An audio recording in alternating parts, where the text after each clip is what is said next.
আসসালামু আলাইকুম সবাইকে। আমাদের শিশুরা সাধারণত শিক্ষা প্রতিষ্ঠান থেকে শিক্ষা লাভ করে। শিক্ষা প্রতিষ্ঠান হচ্ছে স্কুল অথবা একাডেমি। একাডেমি হচ্ছে সেই সকল শিক্ষা প্রতিষ্ঠান যেখানে হাতে কলমে কাজ শিক্ষা দেওয়া হয়, এবং স্কুলে আমাদের শিশুরা বেশি থাকার কারণে সেখান থেকেই তারা বিভিন্ন শিক্ষা গ্রহণ করে।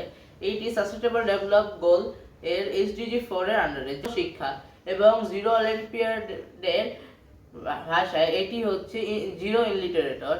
বাংলাদেশে প্রায় ৭৭.৯% ব্যক্তি সাক্ষর এবং ২৯.১% ব্যক্তি নিরক্ষর, এবং মাধ্যমিক শিক্ষার হার বাংলাদেশে ৬৮.৪৫%, এবং বাংলাদেশে ২০২৫ সালে SSC পরীক্ষায় উত্তীর্ণকারী ছাত্রছাত্রীদের সংখ্যা বা পার্সেন্টেজ ৫৮.৮৩%। এই কারণে এশিয়া সহ বিশ্বের সকল জায়গায় বিভিন্ন SDG 4 এবং শিক্ষা উন্নয়নমূলক কাজে বিভিন্ন সংস্থার ভূমিকা রয়েছে। সেটি হচ্ছে United nation, UNESCO, UNICEF, BRAC ইত্যাদি।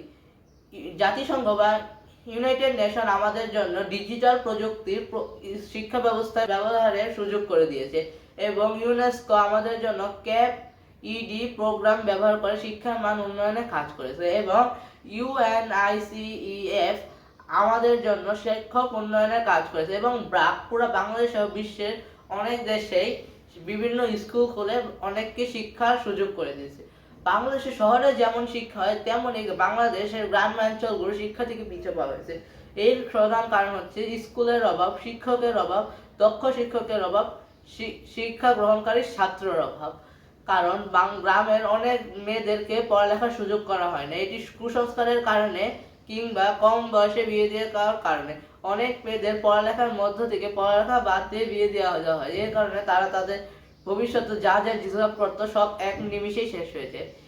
এ ব্যতীত গ্রামে এক দল ছেলে রয়েছে যারা চিন্তা করে তারা পড়ালেখা না করে বিদেশে চলে যাবে, বিদেশে যে লেবার বিষয়ে বিদেশে যে কিছু কাজ করবে, যা ঠিক না। যার কারণে তারা কোনো প্রকার পড়ালেখা করে না। এর ফলে বাংলাদেশে নিরক্ষরতার হার বৃদ্ধি পায়।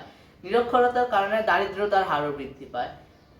এবং আরেক দিকে বলা যায় চাইল্ড লেবারেশন হচ্ছে শিক্ষার বিরোধিতা বা SDG 4 এর বিরোধিতা করার অনেক বড় একটি মাধ্যম, এবং চাইল্ড লেবারেশনের প্রধান কারণই হচ্ছে দারিদ্রতা। সেই ক্ষেত্রে বলা যায় SDG 4 কিংবা মানসম্মত শিক্ষা যদি আমরা প্রচলন না ঘটাতে পারি, সেই ক্ষেত্রে SDG 4 যেমন যেমন হ্রস্ব হবে সেমন ভাবে চাইল্ড লেবারেশনও বৃদ্ধি পাবে, এবং চাইল্ড লেবারেশনের ফলে দারিদ্রতাও বৃদ্ধি পাবে। শিশুরা যখন ছোট থেকেই কাজ করবে তখন তারা অত ইনকামও করতে পারবে না যত তারা বিভিন্ন বড় বড় প্রতিষ্ঠানে চাকরি সাহায্য করতে পারবে। এবং চাকরি করতে হলে তাদের একাডেমিক দক্ষতা থাকা অত্যন্ত গুরুত্বপূর্ণ। এই কারণে বাংলাদেশ 2025 সালের রিপোর্ট অনুযায়ী বাংলাদেশের প্রায় 19.29% ব্যক্তি দারিদ্রতার ভিতর। এই ব্যতীত শহরে এর 19.5% এবং গ্রামে 20%। এইগুলোর মূল কারণই হচ্ছে SDG নিয়ে অবহেলা করা, SDG 4 নিয়ে অবহেলা করা, যার কারণে বাংলাদেশে অনেক নিরক্ষর, দারিদ্রতা, চাইল্ড লেবারেশন এবং বিভিন্ন কুসংস্কার ছড়িয়ে পড়ছে। এই কারণে আমাদের SDG 4 নিয়ে সচেতন হওয়া উচিত। এতক্ষণ আমার কথাগুলো সুন্দর মতন এবং মনোযোগ সহকারে শোনার জন্য আপনাদের সবাইকে ধন্যবাদ জানাই। আসসালামু আলাইকুম, ধন্যবাদ।